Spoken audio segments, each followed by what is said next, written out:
What's up, gamers, lamers, and elektron defamers? It's your Octadad, and it's time for another riveting, exciting, unprecedented edition of Octadads, Octababy of the Week. Today, we have a real good one, and we're just going to get right into it because this is a brave new world. I'm a brave new Octadad, full of brevity. I'm going to use no more words than necessary, just the absolute right amount, so I don't have a 6-minute intro to my 10-minute intro to my 30-minute video. Let's do it. This comment comes from my main man, comrade, maybe from another land, Carl Borgen. And Carl Borgen, I don't know if you're from Germany, but if you are, I really like your television show Dark that you definitely had a part in producing. It's very good. My wife and I watched 2 seasons of it really quickly, and then most of the 3rd season, and we have yet to finish it for unknown reasons. But it's good, so thank you for producing that show all on your own. It's really impressive that you managed to do that. The CGI work must have been really time-consuming for just you.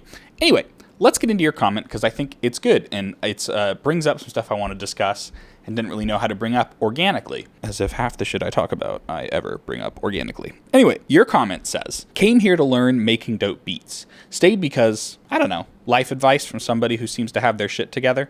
Can you start a cult, please? I'll tell my friends. Now, I'd be happy to start a cult for you, Carl Borgen. And you would be my right-hand man. You'd be the hand to the Dan. The right-hand Dan is what you would be. The right hand to Dan. But here's the thing. I think it's really easy to watch someone like me making really dumb jokes and having a wife and having kids and think that I have shit all figured out. Here's the thing, my man. I super-de-duper don't. Without getting into too much detail, I suffer from anxiety and depression and numerous medical conditions that make my life somewhat of a living hell. And you might say that I find escapism in humor and music, and now this beautiful online community of perfect Octa children who I value so much. And I say this not for pity, because I don't need that, I don't want that.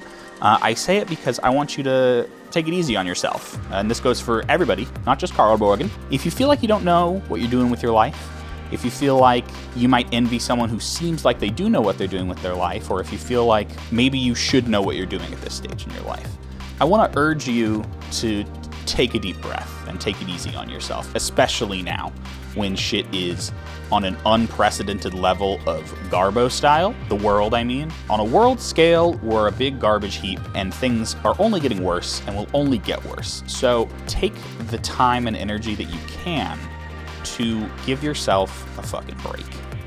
A friend of mine once imparted a great wisdom to me. He's only a little older than me. And he makes over $100,000 a year. He's got his life figured out. He's set. Super in shape, super smart, successful guy. And I remember telling him one day, I'm really jealous because you're so far ahead of me in life. And without hesitation, he said to me, I'm not ahead of you. I am where I am in my life, and you are where you are in your life. It's not a race.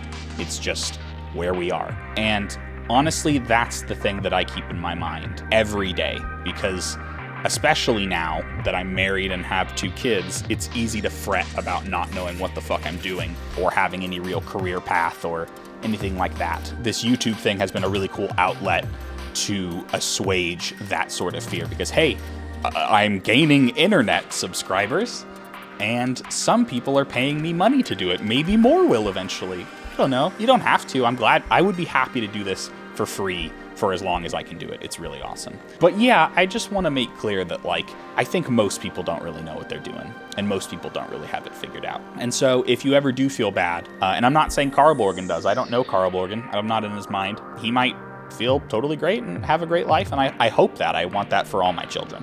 But I know that not everyone feels that way, and I know that I've felt that way a lot. So I wanted to address that. Kind of a serious talk between an Octadad and his beautiful Octababies, but I think it's an important one to have, and I'm glad we had it. So, Carl Borgen, thank you so much for your comment. I hope you see this video. I hope you see my words. Well, you won't see my words, you will hear them. If you do see my words, you should probably go to the hospital and seek help, because I don't think that's how that should work. But yeah, that pretty much wraps up this week's beautiful, perfect, completely unique segment of Octodad's Octobaby of the Week. Before we get into the video, I have a new track that I just released through a small label called Mystery Circles. The track is called Escaping Stasis. I composed it entirely on the OCTATRACK and the Digatone. Super duper proud of it. You can stream it on all streaming sites. I'll put the link down in the description. And proceeds from Bandcamp, if you buy the track, go to AfroRack, which is a really amazing program that helps kids get into music making, specifically like modular synthesis, which I think is fucking sick. So go buy my track, or if you don't like my track, go check out some of the other singles because they're really just amazing work. I am humbled to be among some of these artists. So that's my plug. Let's get into the video now. Right this second. Go ahead and cut me off right now. And every time I think I'm out, they pull me back in. What's up, Octa children? To start tonight, I want to take you on a literary journey. I want to take you on a thought experiment. I want you to close your eyes. I want you to picture this. Little tiny green men hiding behind the scenes, often unnoticed, not talked about. Sounds pretty spooky. Sounds like a fairy tale. Kind of sounds a lot like Trolls 2, actually. Which is a modern fairy tale if you think about it. But actually, it's just another glorious function of our dear leader, Kim Jong Octatrak. Now, because I'm a generous and glorious Octodad, I want to share that knowledge for the betterment of mankind. And so that's what we're going to do tonight. Now, if you remember my video about trigless locks, I mentioned that when using locks, the OCTATRACK has a tendency to be very stepped and very glitchy. And now this is fine if you're Richard D. James and you name your tracks by chucking your keyboard into a wood chipper. But what if you just want to make some good old-fashioned American music? What if you don't want, like, harsh, in-your-face changes? And you're offended that someone would even suggest that to you. Like, we don't want real change. We want incrementalism, small changes over time. So small that you might not even notice them. Inoffensive changes, like change, but be quiet. You know, I'm still talking about the OCTATRACK. Well, remember those tiny, slimy green men that you judge so harshly based on their appearance, which you should feel ashamed of, by the way? They're called slide trigs, and they're going to fix our problems. Imagine that. A fix to your problems. Answers to our existential dread. A light at the end of the tunnel. Anyway, you might wander into the comments section of that Trigless Locks video and see someone educating me about what slide trigs are. And I need you to internalize that that's fake news propagated by the mainstream media. I know all there is to know about the OCTATRACK, always have known it, and I always will know it in perpetuity. It's why I've never had to read the manual, except for that time that I had to read the manual. But you need to understand that that was just me paring down my knowledge for mortal folk, like great intellectuals do. I guess in many ways I am kind of the Stephen Hawking of the OCTATRACK. Stephen Hawktatrack, if you will. Anyway, with all that absolutely necessary clerical work out of the way, let's get into it, right? Slide trigs. What are they? Well, like I mentioned, they are a way to smoothly transition from one parameter lock to another parameter lock without any of that fucked up, glitchy, scary sounds. And the way that you access slide trigs, we'll get this out of the way early, is if you hit Function Bank, you can go to Track, Trig, Edit. And here you see you have triggers, slide triggers, swing triggers, and record triggers. And it's sort of like a grid, and it'll show you how many triggers of a certain type that there are, and it'll change per page here. So these are all swing triggers. We're not going to worry about that. That's a whole other can of worms. If we go to slide triggers, you can see on this page at least there are none, but if we click over and over and over, look, I have 2 of these sloppy, slimy green boys right there. So the way that slide trigs work practically is if I come out of this track trig edit here, you can see that right here I have a trigless lock, and that's locking a certain parameter here. And here I have another trigger that has a different parameter lock on it.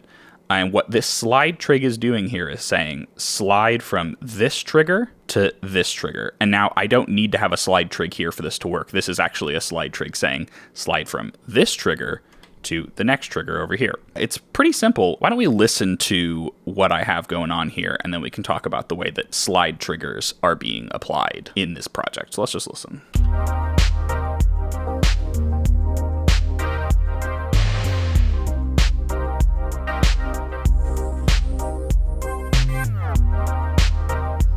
Okay, let's go track by track and talk about how I'm using different slide triggers for different things. One of the first things that became immediately apparent to me when I found out what slide trigs were, and I think this is probably what they're really intended for, is like pitch glides. I almost made a trap beat for this because I wanted to show how easily you can do 808 glides, but I thought something a little more laid back might be a little easier to grok in terms of what's happening. So on this first track here, I have this loop.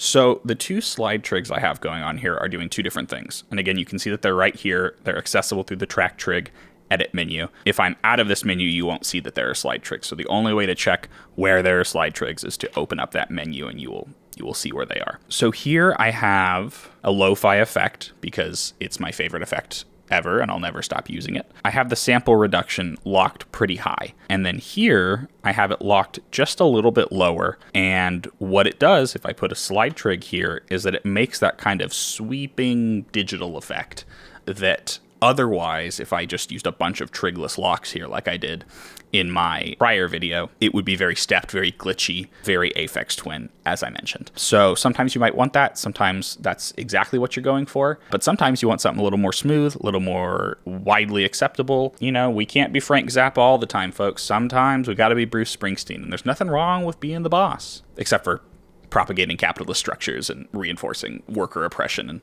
and so that's the first slide trig there. The second one is doing something else, and this was actually kind of a happy accident. You can see here that I have the pitch up functionally an octave because it's -4 semitones, so it's 4 semitones down from its normal godly state. And so if we pitch it up 8, that's functionally an octave because you go up 4, up 8. 8 plus 4 is 12. Been doing a lot of homeschooling with my older son. He's doing addition and killing it, by the way. Shout out him. He gets his intelligence from me. Anyway, what this little trig lock here does is it pitches up this com-trues ass loop, pitches it up an octave. But if we put a slide trig here, this was unintentional, I didn't really think about this, what it's doing is sliding from an octave up to the next locked parameter, which by default is just going to be the first trigger, which is just it normal. And so it creates this weird kind of like, I don't know, it almost sounds like a tape is rewinding. It's a super cool kind of unintended effect. So let's listen again and you can hear what I'm talking about.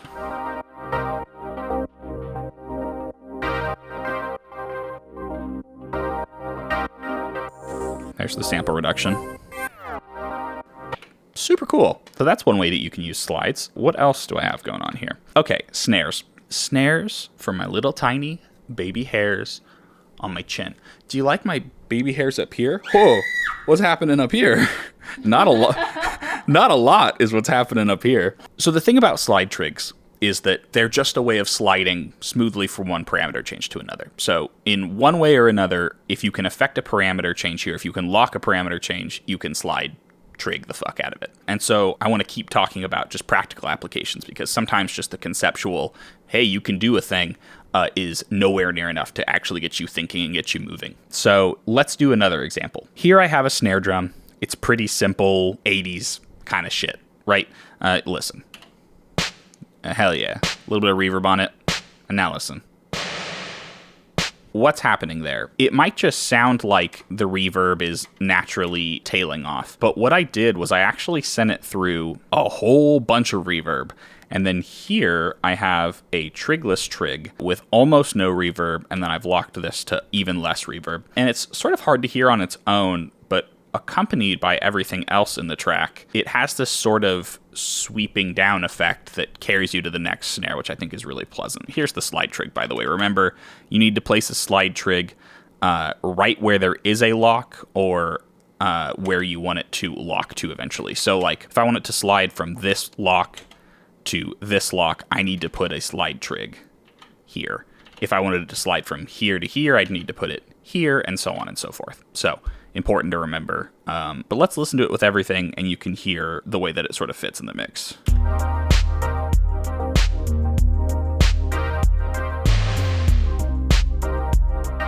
And see, when it's soloed, it sounds kind of bad. But when you put it with everything, it has this nice kind of I don't know. It's very pleasant. And so that's another thing I used a slide trig for. What else we got going on?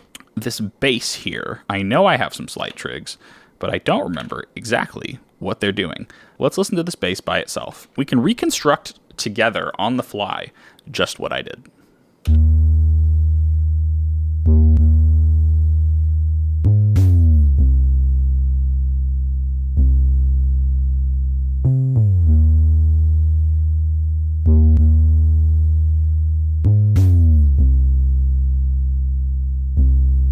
Here's the thing.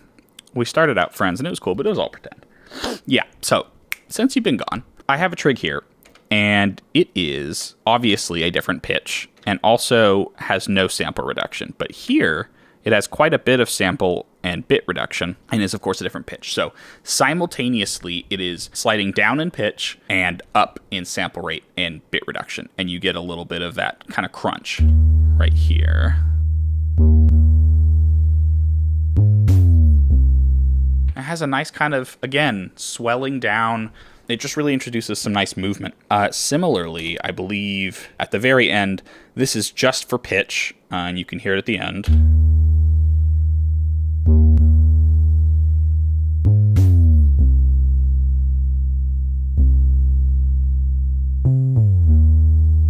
One other thing you can do that I messed around with a little bit is kind of make your own automated wife alert. Wife. I don't know how long I'll be married. Something that you can do is kind of construct your own breakdowns a little bit. And while I was doing this, I kind of thought to myself, like, I could probably just do this with the scene fader, so I don't know why I'm doing this necessarily, but it's a thing that you can do, and if you're smarter than me, you can probably think of a more creative use. But here on the master, you can see I have a couple trigless locks, and what the trigless locks are doing are modifying the filter. So I have it going to a high pass filter, then it goes down a little bit, and then back to flat 0. So the filter is, it's like a high pass and it's going whoop and then back. And so I have some slide trigs here. So I'm sliding from that very high value smoothly down to a slightly less high value, and then it's just clicking back open. And the reason I have it doing that rather than just sliding till the sequencer comes back around is something about it. Wife, she's beautiful. My wife started a YouTube channel, by the way. Go check it out. I will put the link down in the description. She talks about movies and does her makeup and doesn't include me at all. Kind of rude. Yo, look at this sick stain on my shirt. You know what that is? That's from a cookie. I'm a messy man. It's okay if I took a break from the messy desk. It's okay because I'm a messy man named Dan. And you better stand. Holy Christ. His hairline. His hair. What's happening up there? I'm just going to CGI good hair here. I'm just going to CGI some Brad Pitt hair right here. Anyway, it's been so long I can't remember if I explained why I had it go from here to here rather than here to the beginning. But the answer, if I didn't do that, is because the transition just wasn't as natural as I wanted it to be. And we want smooth, natural transitions. Just some good old-fashioned country western American vibes. So yeah, that sounds like this.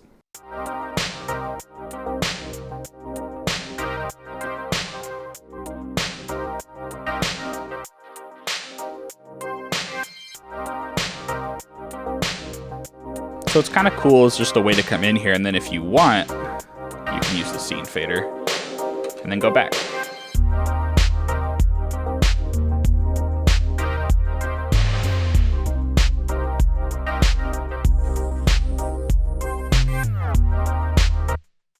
That's all that I did in this project. I want this video to be relatively short. I say having recorded for 24 minutes, but that's just a few of the ways that I've applied slide trigs already. They're a thing that I have not really seen people talk about. It wasn't a thing I knew about. I mean, I always knew about them. I just decided to withhold that information until right now. We call that burying the lead. I buried the lead. And I thought that at the very least, just telling you about it would be good, because it's a fun thing to add to your tracks, a fun tool to have in your tool belt. Yes, we can build it, unless we are Elektron, in which case we can only paint it.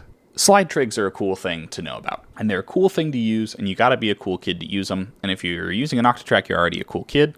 And if you're watching my videos, you're an extra cool kid. You're my sweet Octa babies, and I love you so much. And so thank you for that. On the subject of just not being aware of something on the OCTATRACK, which you are, and not me. I've always been aware and always will be aware of all functionalities of the OCTATRACK. I think it brings up a larger point about this device, which is that it's so easy to miss I don't know if I'd call it a key functionality, but a pretty important one, a pretty useful one, simply because there's just so fucking much packed into this thing. And because the learning curve is what it is, it becomes such a task to just get the thing moving and doing basic stuff that if you accidentally hit function bank for some reason and you go track, trig, edit, I don't know what the fuck that is. I'm just going to hit no and hope I didn't fuck anything up, right? And like maybe one day you come back to explore it. But for me, it took someone in the comments being like, hey, dude, this really convoluted technique that you've made up to do a thing and it doesn't work the way you want it to, it can be achieved by just doing that. So yeah, I guess the lesson of the day is if you accidentally do something and you see something on the OCTATRACK that makes you go, what the fuck is that? Look at the manual, maybe. Don't make the same mistakes that your father does. Look at the manual and look up what the fuck is that.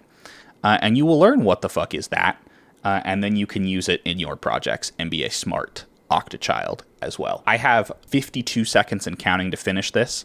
This video is now over. Thank you for watching. I'm very sorry that the last video about Ableton was a complete and total failure. I'm back at the messy desk now, and I hope that you will forgive me as your Octafather. Editing Octadad is going to come in and thank my patrons. I will still be doing part 2 of that ambient thing. I do not know if I will do part 3, for my heart is so hurt by the lack of performance of the first one. But we will just have to see about that. If I do, it'll probably be about pickup machines on the OCTATRACK.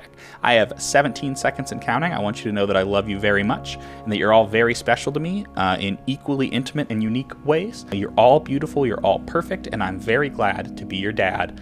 Peace out, Girl Scout. Hey, Editing Octadad here. I want to thank you for watching the video. Hope you liked it. Hope it gave you some useful information. God knows I needed it, so hopefully it will help you out in some way. I want to thank my wonderful patrons in absolutely no particular order. I want to thank, I don't think I'm going to pronounce this right, so forgive me, Vos Decis, Patrick, Niels, Ian, Matthew, Vasily, Null Style, Andrew, Ghost Boner, and finally, the queen of the world, the coolest damn lady to ever wear dorky ass shoes. Sorry, my mom. Thank you, Mom, not just for giving birth to me, but for allowing me to live for way more years than I certainly earned. All my Octa children should thank you daily for the noble service you have given the world. Yeah, so that's it. I love you all a super duper bunch. Thank you all so much for being a part of my life and for letting me be a part of yours. I hope that this video finds you in a safe and happy place, and if not, I hope it provides somewhat of a salve to this awful, shitty world that we keep having to inhabit. I'm Daniel. This is The Messy Desk. Thank you so much for watching. I'll see you guys next time. Take care.